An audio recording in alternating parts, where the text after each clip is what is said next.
We're live. Okay. Good afternoon, everyone. Thank you for joining us. This is the next talk in our new book talk series from the Taiwan Studies program at the University of Washington.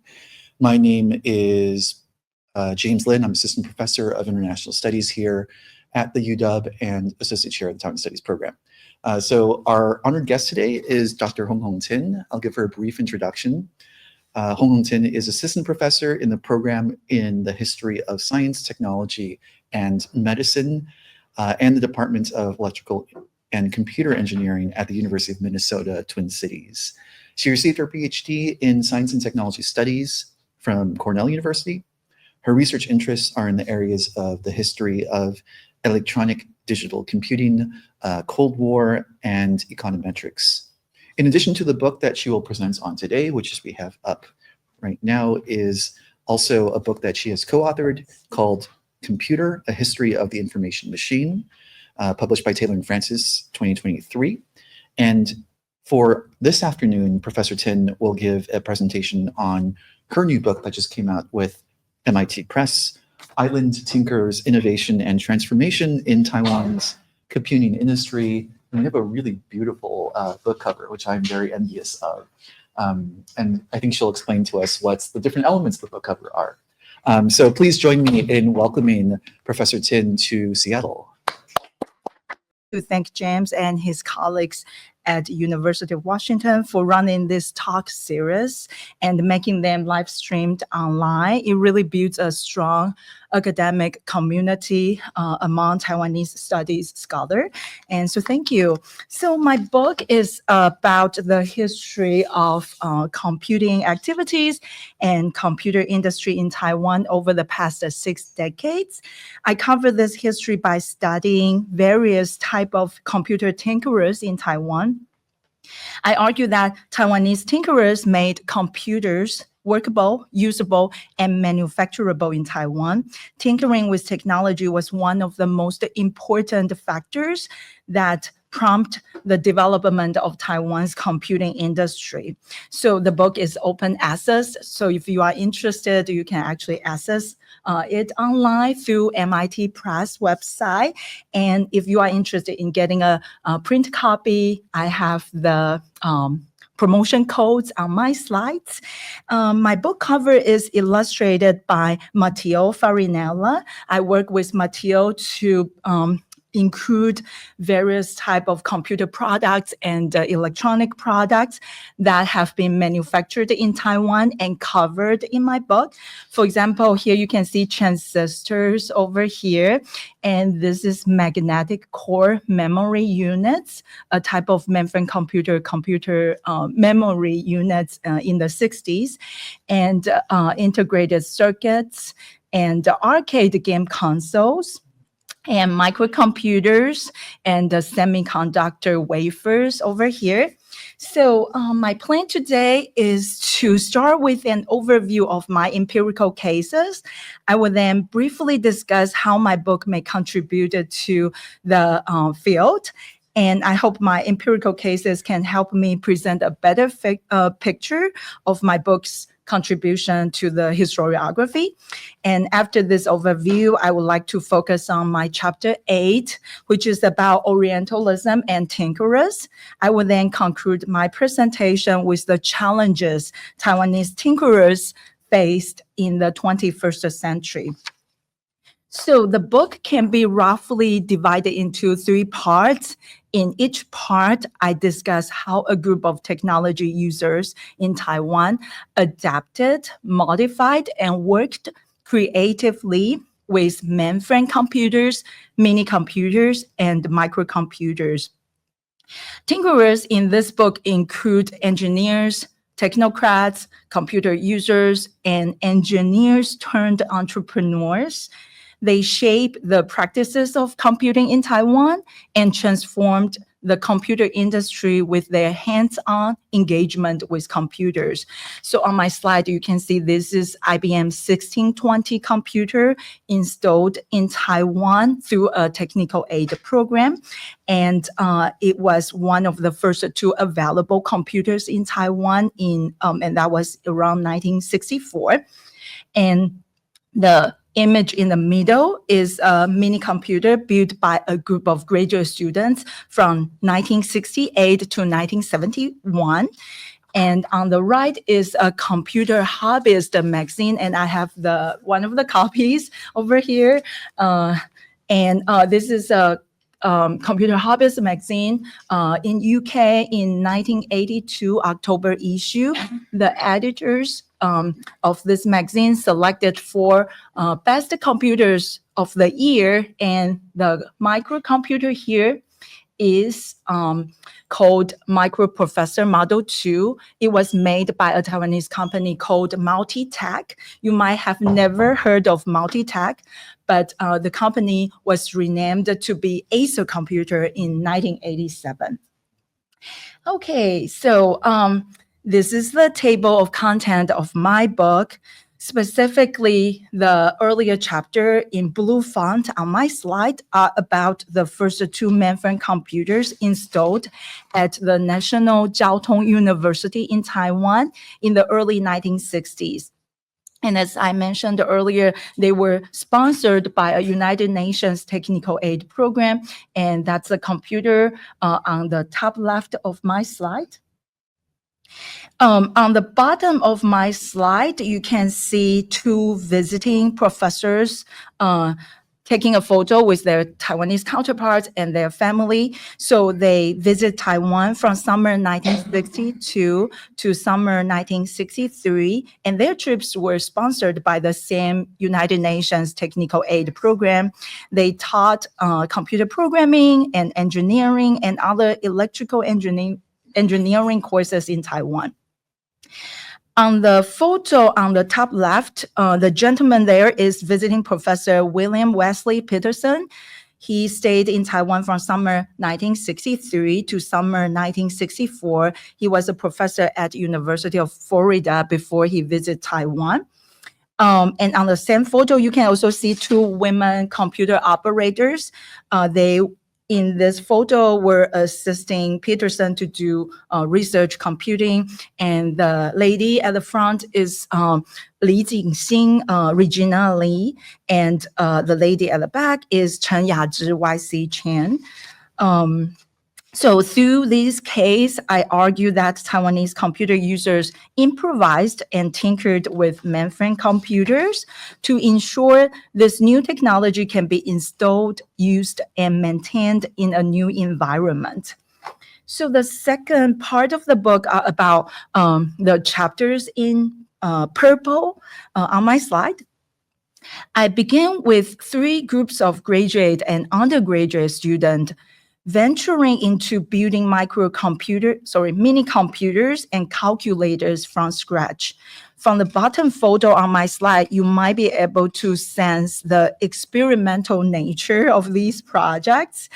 And so this is the same mini computer that I showed on the earlier slide. It was built by students at the National Jiaotong University. The upper left photo is the master thesis of Barry Park Lee Lam. Barry Lam built a mini computer from scratch in 1972, and his master thesis was about this computer building project. And then he obtained the master degree in EE from National Taiwan University. After that, he then joined a calculator startup company. In 1988, he founded his own company, Quanta Computer. Quanta Computer has been a leading manufacturer of laptops and servers in the global market since the 1990s. So through these computer building cases, I demonstrate Taiwanese tinkerers aspired to put together a mini computer or calculator by sourcing components ranging from recycled electronics parts to items custom-made at International Electronic Manufacturers Taiwan factory. They believed this was the path that would lead them to acquiring know-how about mass manufacturing technology. In the second part of my book, I also discuss Taiwan's IC packaging industry beginning in the mid-1960s. I argue that Engineers and factory workers in electronics assembly factories were also tinkerers. Taiwanese engineers and factory workers, mostly women, utilized their skills to assemble electronics products, despite many of these factories were owned by multinational corporations. This is a movie poster of a romance story setting in an IC packaging factory in Taiwan. The movie was released in 1979, and you can actually watch this movie from Apple TV after my talk. And the title of the movie is Fly Up with Love. I have 2 pages of analysis of this movie, so we can compare notes in the future.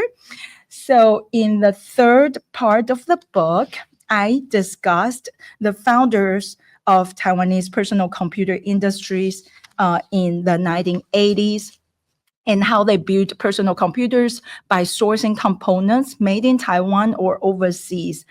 I also discussed the semiconductor manufacturing industry in this part. I argue that the emergence of dedicated foundry model in the mid-1980s can be attributed to the manufacturing strength in Taiwan from the 1960s to the 1980s. Taiwan's existing industrial infrastructure, including a very strong IC packaging industry and a booming computer manufacturing industry, was critical to the founding of TSMC in 1987, and TSMC stands for Taiwan Semiconductor Manufacturing Company. So the concept of tinkering also has another layer of meaning in my book. I use tinkering as a metaphor to describe how Taiwanese historical actors strategically coped with misunderstandings, negotiations, and conflicts when they interacted with their international counterparts. Tinkering as a metaphor also allowed me to discuss how Taiwanese historical actors looked for business opportunities, political opportunities, and technical opportunities to bring new techniques, new technologies to Taiwan, and to manufacture those technologies locally. So for example, my chapter 2 is about the application of the technical aid program from the United Nations. And this chapter describes the discrepancy between the Taiwanese technologists and aid agency officials in the 1950s and 60s. The Taiwanese side emphasized that this aid can be used for undergraduate engineering education. And once you do that well, you can boost the industrial development. But aid agency, in this case, expected to see aid result in an immediate impact on the industry sectors. So they want to see the money to be used in the industry directly. And another discordance illustrated in my chapter 4 is the U.S. military aid to Taiwan since the 1950s. I argue that discouraged Taiwanese military personnel to develop the R&D capacity. Therefore, Taiwan's military sectors were slightly behind the academia in adapting electronic digital computing technology. And this is a really different model from the United States military industrial academic complex. So the image in the middle of my slide is the signage of the U.S. Military Assistance Advisory Group's headquarters, and they were in Taiwan from 1951 to 1978. My chapter 8 and 9 focus on Taiwanese personal computer manufacturers as they began to sell their computers around the world in the 1980s.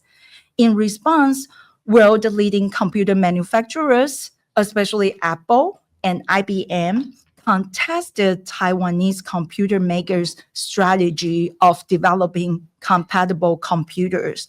They believed that compatible computers were counterfeit products, so that debate generated a series of congressional hearings. So the image is the cover of the transcripts of the two of the hearings, and my chapter 8 is analysis of these hearings. So my book can potentially address several questions in the field of history of technology and history of computing. First of all, historians, including many of you in the audience or online right now, have been studying the relationship between Cold War and science and technology. For historians of computing, especially, we have found that political discourse, strategic military concerns, and social and cultural changes in the United States and in other countries all contributed to each society's respective R&D of computers during the Cold War. My book looks into the unique case in Taiwan in which the economic competition and military confrontation between Taiwan and China were two critical war fronts of the Cold War. So Taiwanese engineers and scientists believed that the adaptation of computers and the founding of a computer industry would be important for Taiwan to perform well on the two war fronts. In addition to that, they also strove to maintain a strong alliance with the United States and other countries during this time.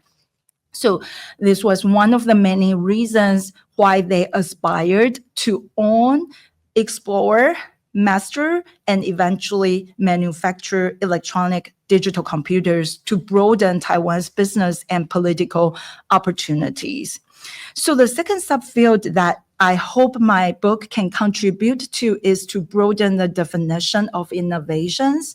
Historian of technology, Brooke Hindle, wrote a book titled Emulation and Invention, and this was in 1981.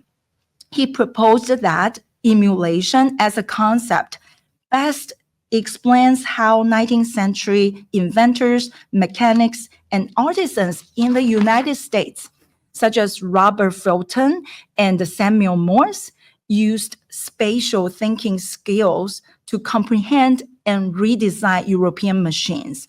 So American inventors successfully emulate, not imitate, European machines from a relative latecomers position.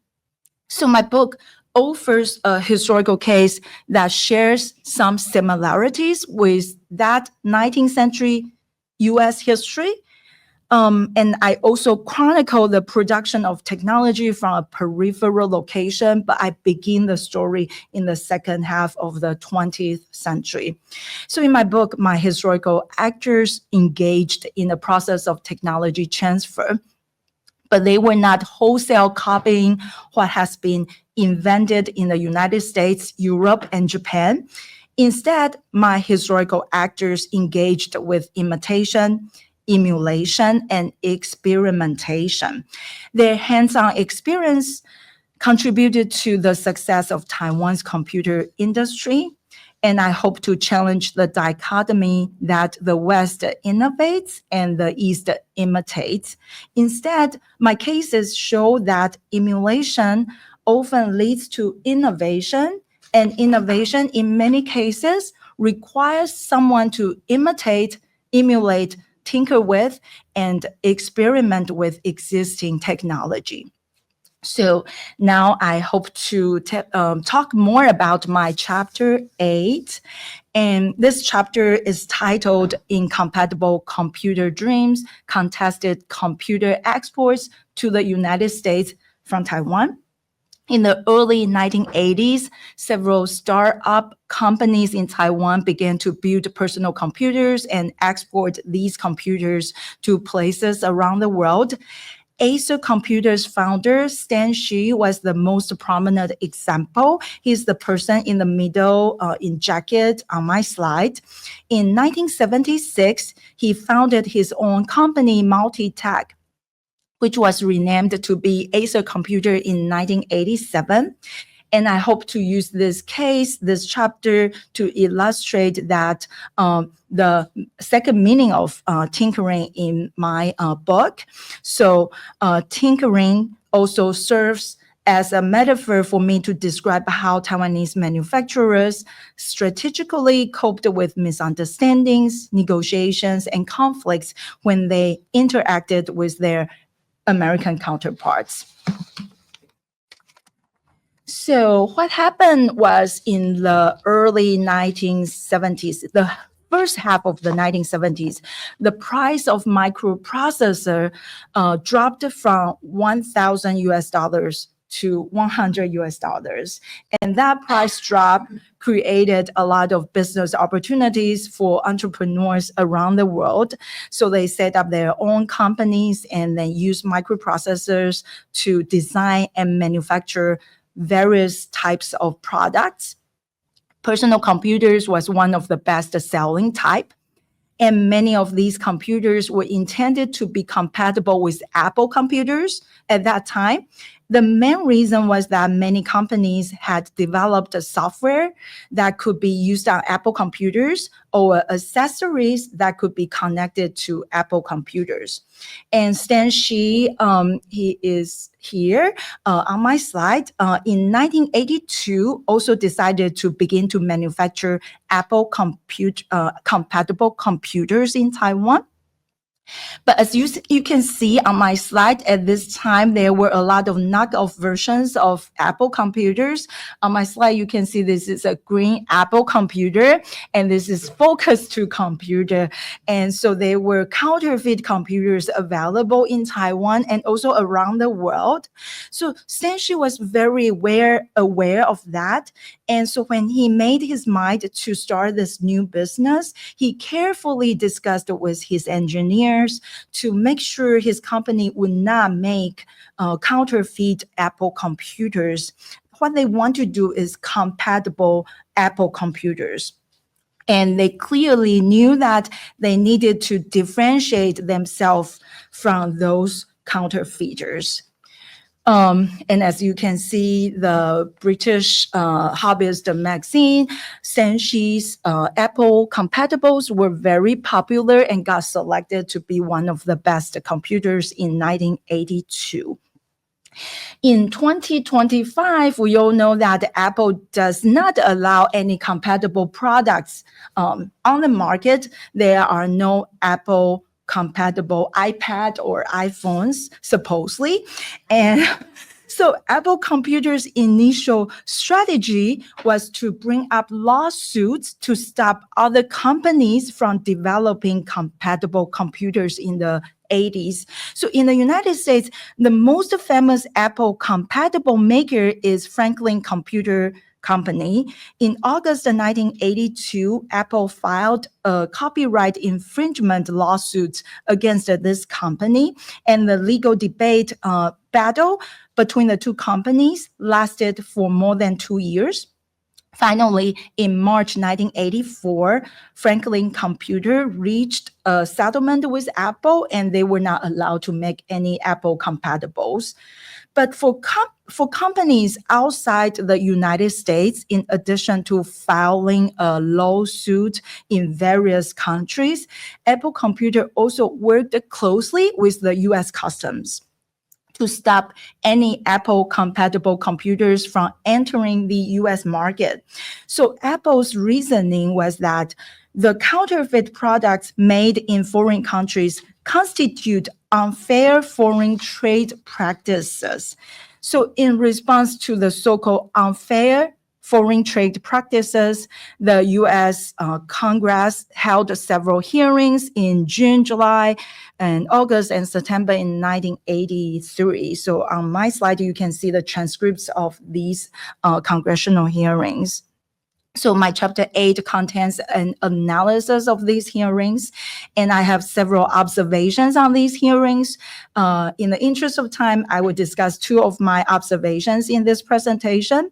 My first observation is about a wholesale categorization of all Taiwanese computer makers as counterfeiters.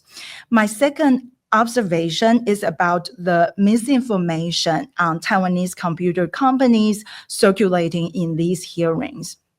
So first, in these hearings, all Taiwanese computer makers were regarded as counterfeiters invading the US market. The participants in these hearings, including congressmen, witnesses, Apple computer attorneys, believed that all manufacturers in Taiwan were counterfeiters. And because of this assumption, they tended to exaggerate the production capability of Taiwanese computer makers. That way, they could paint a picture of invaders of the US market. So my second observation was about misinformation. So there were a lot of misinformation circulating in these hearings. And the information about Taiwanese computer makers was sometimes not accurate. So truthful information was mixed with false information so that the false information could be seen as facts. So it's like a fake news nowadays. So I argue that these misrepresentations and misinformation produced in the hearings show that participants in these hearings were not able to make sense of why Stanshi and other Taiwanese computer makers succeeded in making less expensive microcomputers. They assumed that the only way for Taiwanese computer makers to succeed was by counterfeiting, and these computer manufacturers from Taiwan had no possibility of innovating. So to offer you an example of this misinformation, I would like to focus on a private detective who testified during one of the hearings.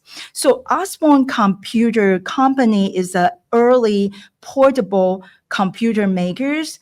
In 2025, it's hard to imagine that's a portable computer, but it was in early 1980s, and Osborne was a forerunner in this field. In 1982, Osborne Computer Company hired a private detective to investigate counterfeiters in Asia.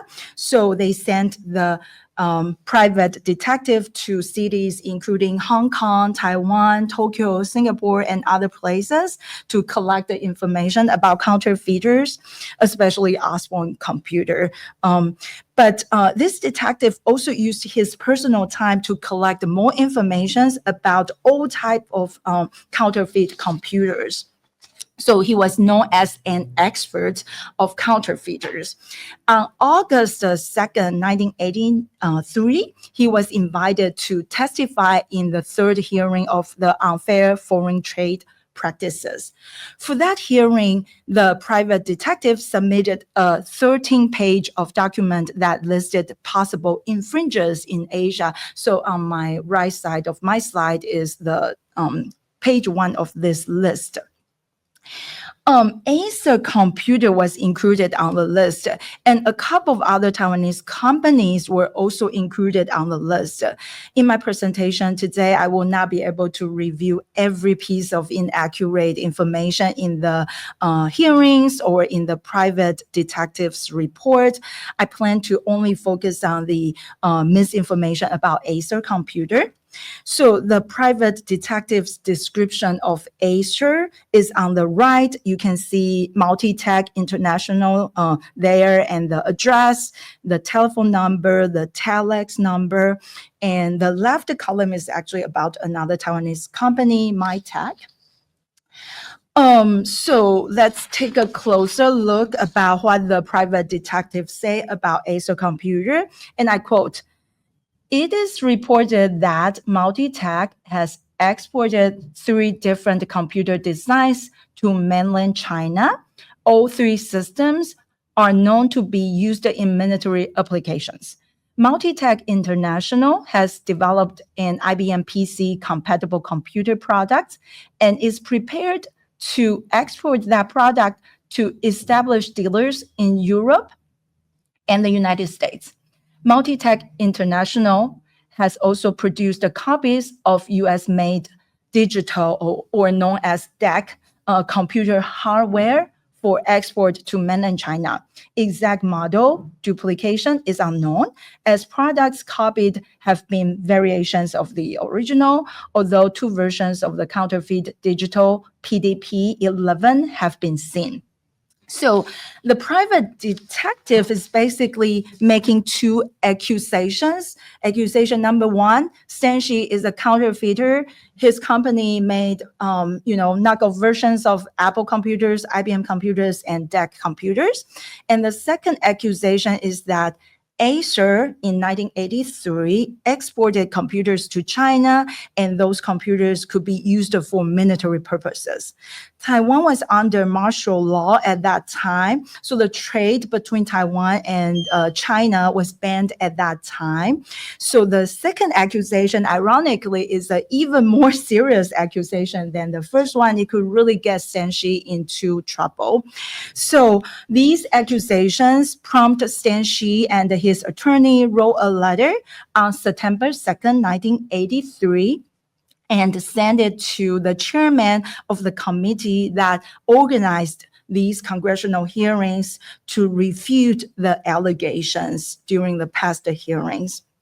But because Stan Shi was not invited to attend the hearing and the content of his letter was not sworn under oath, so the letter was only attached at the end of the transcript of the September hearing. It was not discussed by the participants in that hearing.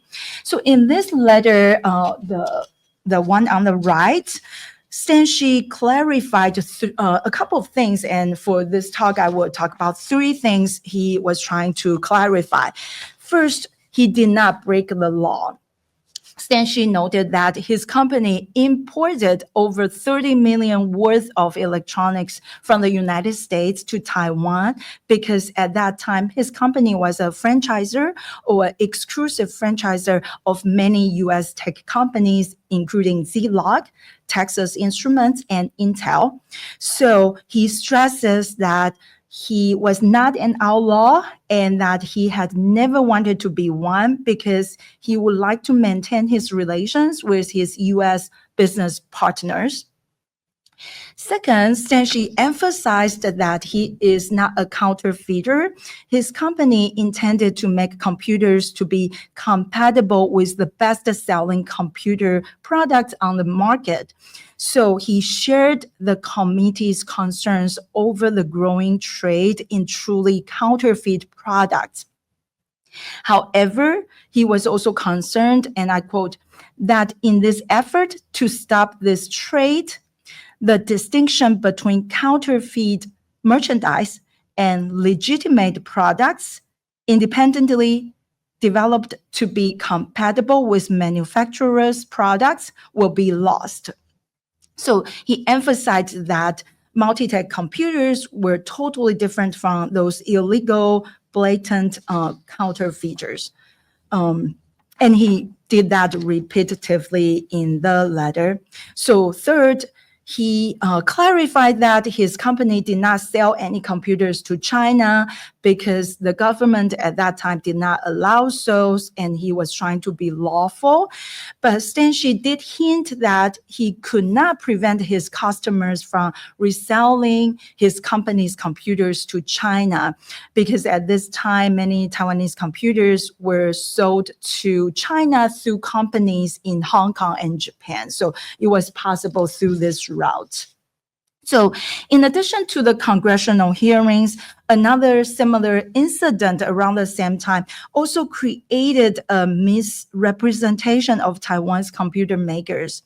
In March 1984, several journalists and photographers from Life magazine came to Taiwan and visited a keyboard manufacturer. They arrived at the factory and took a photo of 3 employees looking casually and happily at the keyboards in the factory. One of them was Chen Zhongyuan, the designer who designed the keyboards. But in September 1984, when the Life magazine published these photos, engineer Chen Zhongyuan found out that the news article was actually about the booming business in counterfeit goods in Taiwan. And as you can see, the booming counterfeit goods include fake Cabbage Patch Kids and knockoff Ray-Ban sunglasses, low-quality truck brake shoes, and fake Apple computer keyboards. And the caption above the keyboard factory photo reads, shame, Apple keyboards are readied for export. So the designer Chen Zhongyuan was really upset when he discovered the journalist's true intention. So he then reached out to Taiwanese media and trying to clarify that these accusations was totally wrong. For example, he told Taiwanese media that he actually installed a couple of IC chips in the keyboards, and then everywhere in those chips, he can find customers will be able to find designed by Chen Zhongyuan, that type of characters over there. So if he was a counterfeiter, he would not have done so. And so in the interest of time, I won't be able to share with you my analysis in detail of these photos. But as you can probably get a quick sense of these photos by taking a quick look at them, you can find that these photos meant to paint a picture of the stagnant technological progress of Taiwanese society, right? So like the real human baby is really hard to find among the fake Cabbage Patch Kids, right? So, and then the outfit of the old lady over here is like early 20th century type, right? And then the denture of the technician over here also implies the fake products over here. So, why did participants in the congressional hearings believed that all Taiwanese computer manufacturers were counterfeiters? And why did Life magazine reporters and photographers create a news article that mistook an engineer from a counterfeiter? So, this ignorance of other countries' capability to innovate have been elaborated in the field of post-colonial studies. For example, Edward Said pointed out in his book, Orientalism, and his argument is as follows: from the ancient time to the Middle Ages, from the early Renaissance to the 20th century, Western scholars of the Middle East had maintained an unchanging understanding of the Orient. The Orient are demon-like, defeated, grotesque, and illogical.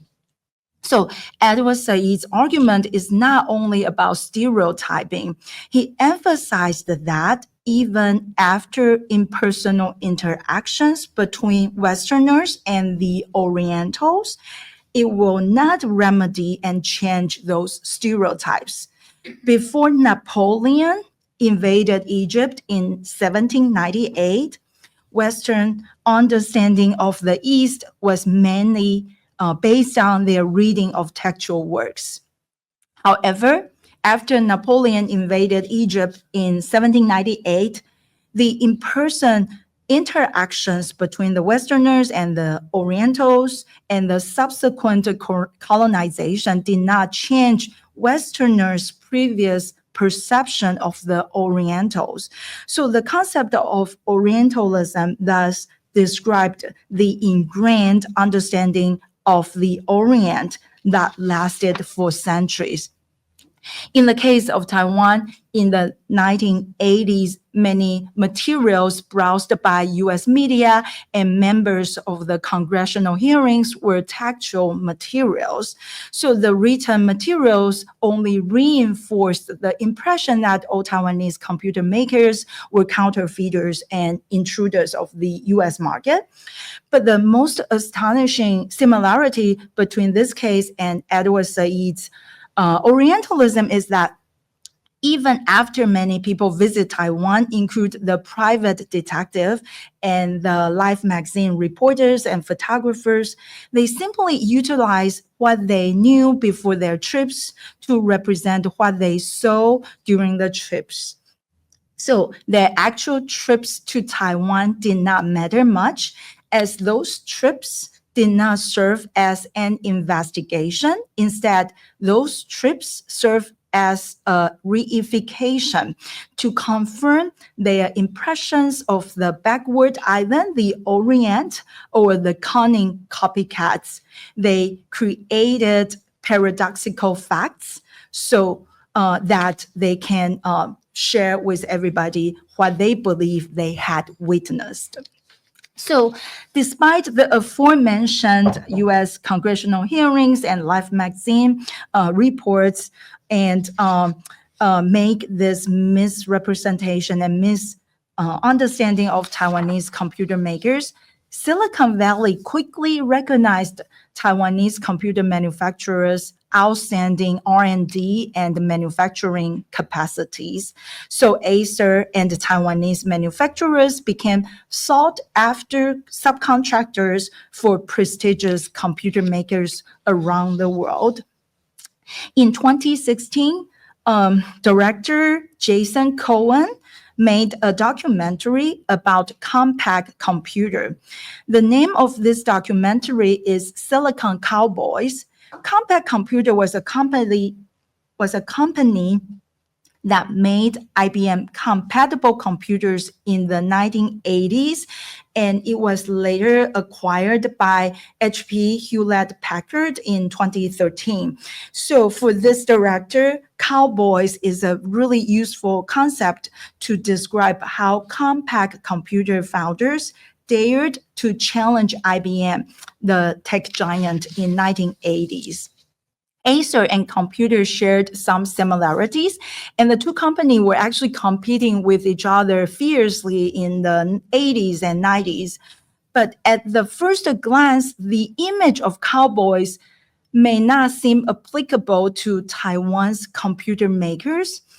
After all, cowboys are part of the history of American frontiers. So I think my term, island tinkerers, could be a more suitable description of Taiwan's historical actors. At the hardware level, island tinkerers grappled with newly available but black-boxed computers. Tinkering was a culture, a mentality, and a set of experiences shared by many technocrats, instructors, students, entrepreneurs, and engineers since the 1960s. And at another level, I use this concept to refer to the ethos of experimentation and negotiation. Taiwanese tinkerers sometimes negotiated, sometimes opposed, and in many cases collaborated with their international counterparts. So for Taiwanese tinkerers, these two levels of tinkering have to go in tandem with each other to ensure their success, if not survival. With their hands-on experiences with technology, they started and sustained their technology business, but they also had to cope with various types of geopolitical challenges over time. In the 60s, Taiwanese tinkerers sought to enhance the technological capacity on the island to create advantages for the island they lived on during the Cold War.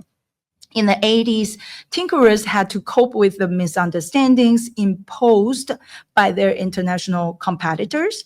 Similarly, in the past several years, TSMC's founder and top executives strove to make the company's technological capacity relevant and cultivate international support to help Taiwan in deterring potential military threats. For example, TSMC's decision to build fabs in Arizona in 2020 and the subsequent defense of that decision likely contribute to maintaining and advancing the business relations between Taiwan and the United States, and hence advancing the diplomatic relations between Taiwan and the United States. So I will end my presentation here, and I have my last slide, QR codes for print copies or open access links. Thank you.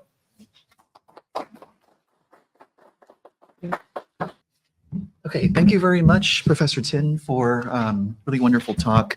If you're joining us from online, first of all, apologies about our technical issues to start. Everything's working okay now, so feel free to leave any questions that you might have for Professor Tinn in the comments section of YouTube, and I can read that out loud. Okay, it's not blocking the view. Okay, and in-person audience as well, feel free to ask any questions. Yeah, any questions?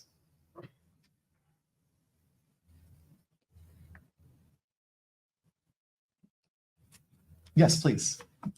Well, I'm just curious about the fact that this tinkering idea, do you think this sort of traces back to any geographic roots or any cultural explanations as to why Taiwanese at that time were superior tinkerers or had a habit of tinkering? Where does it come from, simply put? I'll just repeat the question for our online audience. So the question is about, where does this tinkering come from? How do Taiwanese become good tinkers? Yeah, I don't really have a kind of specific answer for that, but that's definitely a great question. So the beginning of this project was actually, I was so interested in 1980s, 1980s and early 2000 kind of culture of kind of building your own computers, building your own DIY computers, homebrew computers in Taiwan. And I know there can be a strong culture in the United States recently too, especially after the Bitcoin mining experiences here. And so I was really interested in why people want to build their own computers for economic reasons, for fun, for masculinity, or any reasons, right? And then I look at the history, I started working on the history of that, and I realized it's everywhere in the material. People like to open the black box of the technology, and try to own the technology, explore the technology, open the black box of it, and try to maintain it, and eventually manufacture it. And I found the kind of like a recurring patterns there. And so that's why I started working on that. But I guess if there is a kind of origin of that, perhaps it was really about the limited availability of these technologies. So it prompted people to really want to know more about it and see if we can make it locally. The first two mainframe computers available in Taiwan took like 1 month to ship it to Taiwan, right? And then after installed in Taiwan, you need to install air conditioners to cool it down, and so on and so forth. And then and then I'm trying to argue that Taiwanese students, staff, and technicians really were brave enough to decided to forego IBM's service and then to do the maintenance on their own, because they think that is really too expensive for them to afford, and considering technical aid program was really a limited duration of time. So I felt that if this geographical distance, as an island, you need to source everything from outside. Perhaps that's kind of physical restrictions and prompt the people to figure out how to do it on the island locally. But yeah, so thank you for the question. Yes, on the right first, and then Itza. How do you see kind of tinkering happening now that we're like right now, because I feel like, so I'm an electrical engineer, so I have some colleagues who I actually, basically my impression is that TSMC is very like siloed and kind of secretive in a lot of R&D, and so that kind of is a little bit different than the narrative of tinkering. I'm kind of wondering if that's happening outside. Like, what's your perspective? So the question is about what are your perspectives about tinkering now? And the question raised the example of TSMC, for example, which is very siloed and maybe kind of is a little bit different from what you're discussing here. Yeah, that's a really good question. And so in the epilogue of my book, I try to emphasize that tinkering with technology is actually quite got emphasized in the contemporary U.S. STEM education. So hands-on experiences, makers space become very important. And I feel like that resonates with my research a little bit, especially in like a robotics competitions. So I feel like it seems to be universal in a sense that we all really want to learn new knowledge, and imitation emulation could be part of that process. And so, but then TSMC is a great example. And I feel like tinkering over there, at least in hardware level, is about the material science part of the designing of the wafer. That's one thing. And also the experimentation they had to invest to make the packaging process really work is really a trial and error. So Maurice Chang published his autobiography. The first one was actually published 20 years ago. And in that autobiography, he mentioned that when he first hired by Texas Instruments, his first assignment was to oversee a assembly line, a production line to produce a transistor for IBM, a business customer client for Texas Instruments at that time. And then he mentioned that it took a year for his team to really perfect the process. So the yield was from 0 to stably 30. 30 is a really good yield at that time, and even could be good yield nowadays. So they had to do a lot of trial and error. And he did mention about like the recipe of it was really important. So I think, of course, TSMC owned a lot of unique patents and a lot of good techniques and products and advanced in a lot of innovations. But I feel like because it's manufacturing, it's really boils down into a lot of experimentations in the factory, clean room level. That's what as far as I know about their production. Yeah. Thank you. Question from Isa. Thank you for a very inspiring talk. It's very wonderful review of this important history in Taiwan. But I also have two questions maybe. One is about the scale of the industry. I mean, Taiwan is good at imitating and innovating computers, but it fails in car industry. Something like that. So I mean, I wonder what kind of tinkering also reflect on its scale, kind of considering Taiwan has limited resource of natural and also that merchandising process. And then compared to Japan, I don't know, maybe how would that be a different scenario? I mean, the scale of tinkering idea. And the other is about something that interestingly that you mentioned about gender. I think it's an interesting part because tinkerers, even though that the photo we see here, most of the comic icons are female, but we see most of the successful entrepreneurs are male, and you see the assemblers are mostly female. I wonder this kind of tinker culture also reflect on the gender issue too, whether you have further reflections on that or not. Thank you. Thank you, Isa. Let me just repeat the question. So Isa's first question is about scale. Does tinkering also reflect scale? So for example, Taiwan has no auto industry. The second question is about gender. So we saw in the slides that the assemblers are female, but the successful icons, these CEOs, are male. Is there a gender aspect to examine as well? Sure. So the scale of the concept of tinkering, yeah, I think that's really a good kind of theoretical deliberations of how far this concept can go. And definitely it works I feel like it works very well for the computer industry, in part because I think the computer industry had a lot of entrepreneurs. So it seems to be a more bottom-up development process. Therefore, their hands-on experiences became very important to kind of push the advancing of their projects or their careers. But I don't really know a lot about car industry, but I kind of feel like a car industry in Taiwan, at least at the users level, certain type of reassembly or installing 10 more cameras on their cars nowadays to make sure no blind spots seems to be still kind of trendy now.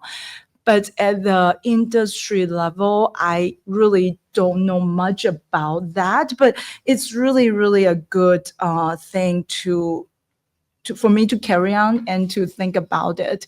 But as I mentioned at the end, tinkerers are not really only one item or one factor in this big world. So they are always subjected to geopolitical situations and other factors. And in some cases, they can succeed. They can succeed, but in some cases, they had to really try to even to survive. Yeah.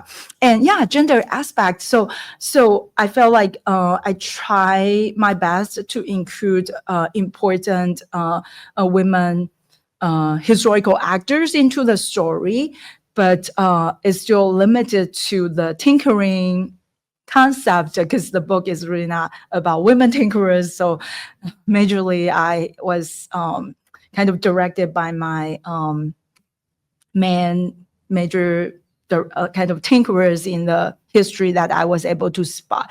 But in my book, I try very hard to give them voices. First of all, the women computer operators in the mainframe era was really important.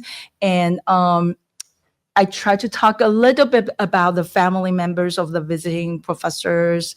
And I know maybe I would jump to my middle part of the case. So in my chapter 6, I'm trying to talk about women workers in factories. And this is a hot topic in Taiwan. A lot of people have been working on that. And so what I would like to present here is that you see men and women in the factories, men as maintenance or quality control engineers, or even like founders of these companies. But women are mostly factory workers. They were both tinkerers, but their career development were so different. So a lot of engineers as men were able to start up their own companies after they were trained in some international corporations. So they enjoyed a lot of opportunities, career development opportunities after working for American or Japanese manufacturers. But women workers, especially in this movie was an exception, but in a lot of like short stories written around this time, women workers would be kind of subjected to kind of trapped in factories, and then their wage level was not raised, and they were subjected to a lot of occupational health problems. And so they were both tinkerers, and then their skills should be recorded, chronicled by historians, but unfortunately their career opportunities were not equal. And this is what I try to emphasize in the second part. And the last part, I I try my best to emphasize several women historical actors, and I think I didn't do a good job in my book, but in this talk I can talk about Shi Zhenrong, Stan Shi's wife, Caroline Ye Zihua, really played a very important role in building Acer, and in many aspects she participated in a lot of management processes. And so I felt like that. So what I try to do in this book is to include as many women actors as possible, and then try to have a gender analysis over there. But I try my best to include several women entrepreneurs in the book, in chapter 6. So thank you. I have a couple questions from online, and then I'll get back to our in-person audience. So we'll get back to Bill in just a minute. The first question from online is, what strategies does Taiwan have to prevent cases like the one of Liang Mongsong technology leaks via tinkers? And this person has a follow-up saying that, I guess a country might have strategies that are different from a company's strategies, but they wonder if these are related. So these two questions, or I guess question plus follow-up. I might as well also ask the second question from online. So the second question from online is there any possible explanation why this tinkering was mostly focused on computers and didn't necessarily carry over to mobile computing, smartphones, the Internet of Things? Oh,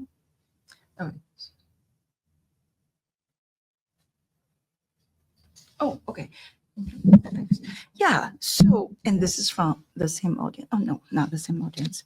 Yeah, so that doesn't ring the bell. I don't recall Liang Mongsong in my story, but if to the best of my knowledge, the question is about technology leaks.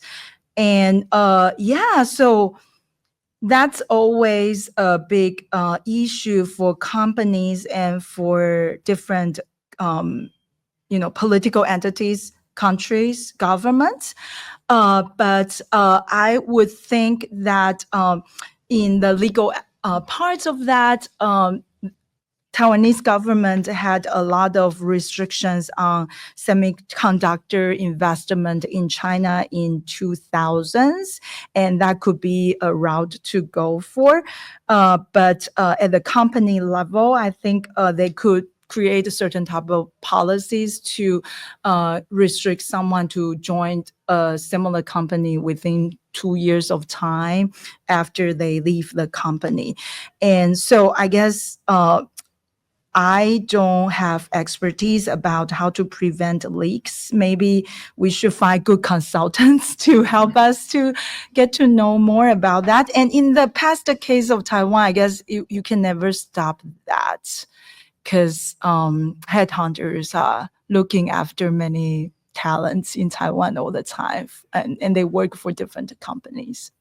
And the second question is about whether in Taiwan, smartphones and Internet of Things can be a place for tinkerers to kind of develop their enthusiasm.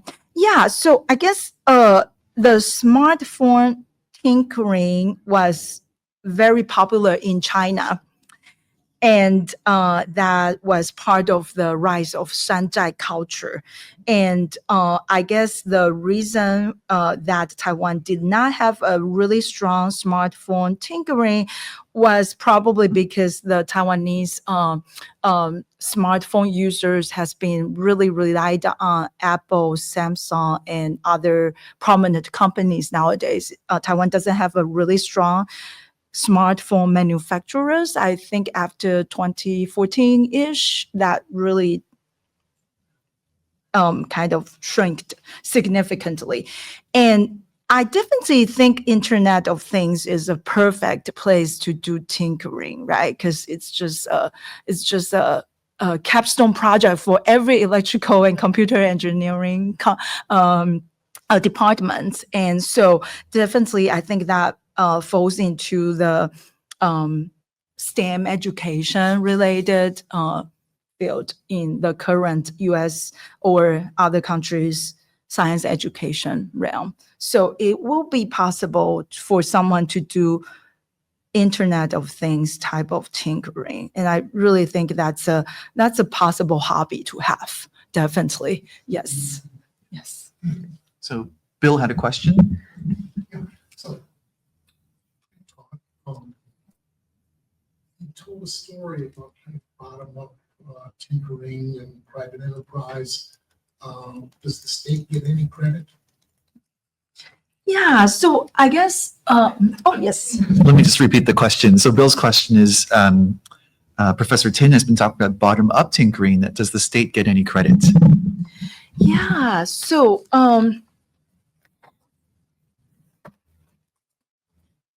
the historiography I'm trying to intervene would be including bottom-up voices into a more kind of popular discourse on how state led the country to prosper. Therefore, I feel state definitely have a influential roles in the whole history. The best example would be and a popular example will be the Hsinchu Science Park innovation. This initiation was definitely credited to State and Katie Lee. And in my earlier parts of the chapter, I feel it's more like a co-construction, co-collaborations between Jiao Tong University alumni and the state working together to reopen Jiao Tong University in Taiwan and to get some resources from the state to booster the engineering education over there. So I feel like engineers and technocrats in Taiwan, of course, technocrats belongs to the state, but engineers and scientists in academia or in private industries in my story try to maintain a good relationship with the government technocrats, and they work together to make these environment possible for tinkerers. So the UN technical aid project was really supported by the Ministry of Foreign Affairs, and it was actually an idea proposed by someone who worked for United Nations in New York. So he told a New York based alumni from Jiao Tong University in China about this opportunity, and the New York alumni wrote letters to Taiwan and encouraged them to apply. So I guess state was actually everywhere, but what I was trying to do here is to bring the engineers' voices into here. So they didn't only they did not only invent or manufacture things, they also kind of promote certain ideas through inventing and manufacturing things in my story. Yeah, so definitely I think state has been there and almost in every chapters. Thank you.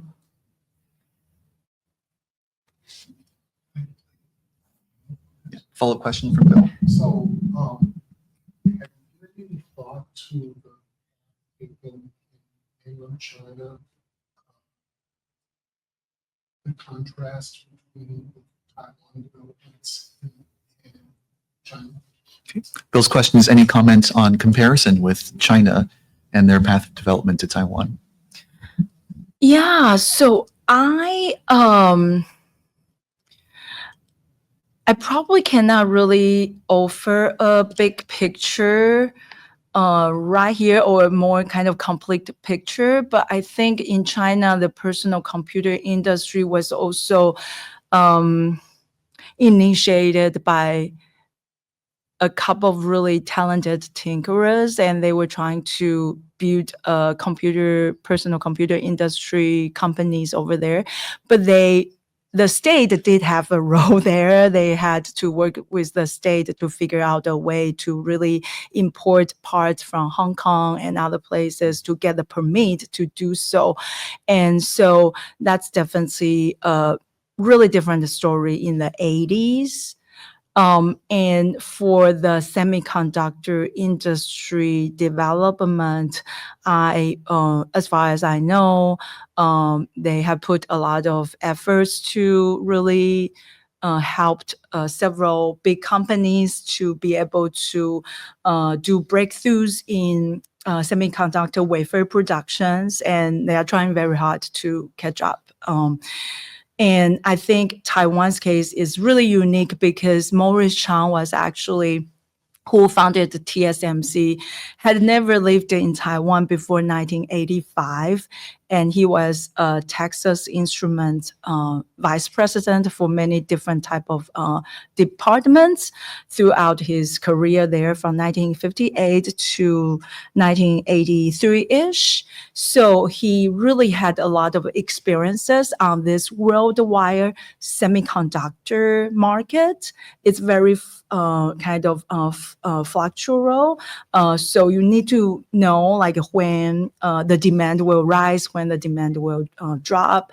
And so this was definitely a little bit accidental to some extent that he decided to go to Taiwan and start this new company, focus on new business model, dedicated foundry model, and then was able to expand the company to a large scale to what it looks like today. So I felt that's a very kind of contingency that Maurice Chang brought to Taiwan in terms of the semiconductor industry ecology in Taiwan. Of course, before him, United Microelectronics was starting. And UMC was quite successful as well. It was a technology transfer project in 1975.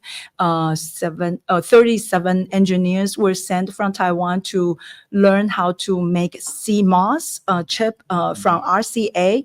And so after they returned to Taiwan, they were actually kind of attaining a better yield compared to RCA, what RCA was doing in the United States and what RCA promised in the contract. So I think the yield they were able to reach was like maybe, I forgot the right number, but still much, much higher than what RCA projected in the first place. So UMC was actually doing pretty well before TSMC came out, and they competed with each other in the 1990s. So I guess it's the Taiwanese semiconductor story was really again, perhaps can be attributed to a very unique history in Taiwan. The infrastructure over there, the IC packaging industry was over in Taiwan for many years. A lot of engineers had the experiences, and then also related to the strong alliance between U.S. and Taiwan, the RCA transfer project, the background of Maurice Chang. Yeah, so I think that's really different. That could be very different from the story in China, I would assume. Yeah. Thank you. Maybe I could ask you a question, Yes. Honghong. My understanding of your argument is you're really pushing back against this model that, Taiwan was an emulative culture, and that emulation or copycatting doesn't produce innovation.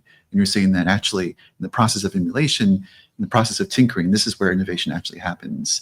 And I remember I took part in a East Asia Science Technology Society special issue titled "We Have Never Been Latecomers." And I think that that was one of the purposes of that special issue was also to push back against this notion that latecomer societies are, or I mean, even the very notion of latecomer societies, that they're emulative and they don't produce innovation. Is that kind of a correct interpretation of your argument? And if so, what do you think this tells us about all of these, I guess, stereotype narratives about East Asia, especially about Taiwan, Japan, Korea, China? I think that trope is clearly kind of fallen apart in recent years, but nonetheless, I'd love to hear your perspective as a scholar of STS, from a kind of STS theory perspective. How do you see this? Yeah, so I guess, thank you for the really nice description of my project. I appreciate it. Yeah, because I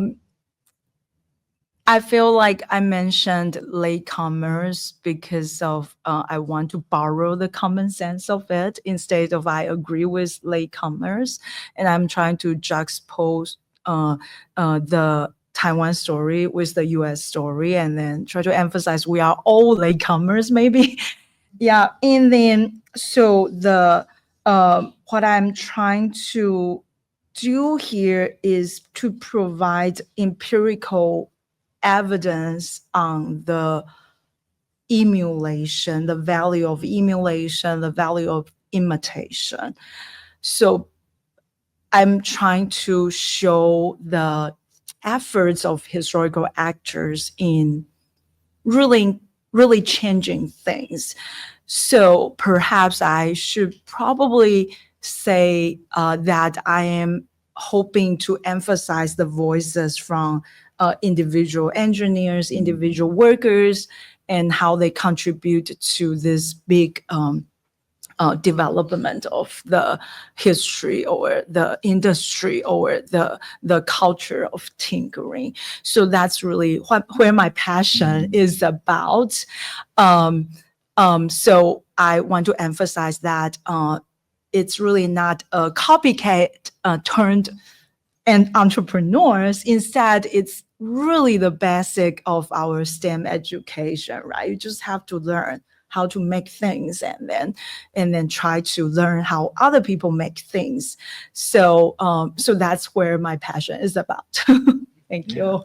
Thank you, Honghong. Thank you. That's a great question. Follow-up Yeah, it's a- question on that, because I mean, you mentioned about the Shanghai culture, which we also discussed when China has certain device coming up. There's this issue. So how do you comment or differentiate the core difference between the tinker or innovation versus Shanghai, not just by individual perspective, but by like industrial perspective? Yeah, let me just repeat the question. So Ita's question is, how would you differentiate tinkers from Shanzai culture? Yeah. Yeah. So I like this question, and I think it's really great. But I feel like my scholarship is more focusing on the contingency part of the history. So the history of tinkering in Taiwan is really a unique one that I feel it might not be the same as Shanzai, or if it is different from Shanzai culture in China, it was not big because of the fundamental differences between two societies or something. It's really a very complex historical process of it. And so, but Shanzai culture has a really interesting book, Prototype Nation, to describe Shanzai culture in China. And I think the book also emphasized a very enthusiastic makers culture in China that allowed the small business there to prosper. And I think I see some similarities there, but I feel like if I am going to kind of divide into stages of that, right? Like a copycat and then innovators, and then every country has experienced this stage development. I feel like that's not what I am trying to say here, but I believe there will be many similarities. The enthusiasm towards technology, the enthusiasm towards perhaps capitalism, profit making, right? And so could be really playing a role to encourage people to engage with materials, with technologies, with artifacts. And then perhaps this goes back to James' question that in STS, science and technology studies or history of science, and history of technology specifically. We really encourage scholars and general publics to know more about science and technology, not because we need to become great scientists or engineers, but because we should not shy away from them and to allow a small group of people to make decisions for us. So the more we know about the technological system, nuclear weapons or nuclear plants, then we can have a better kind of evaluation process intervened into this supposedly civic society. Yeah. So. Other questions?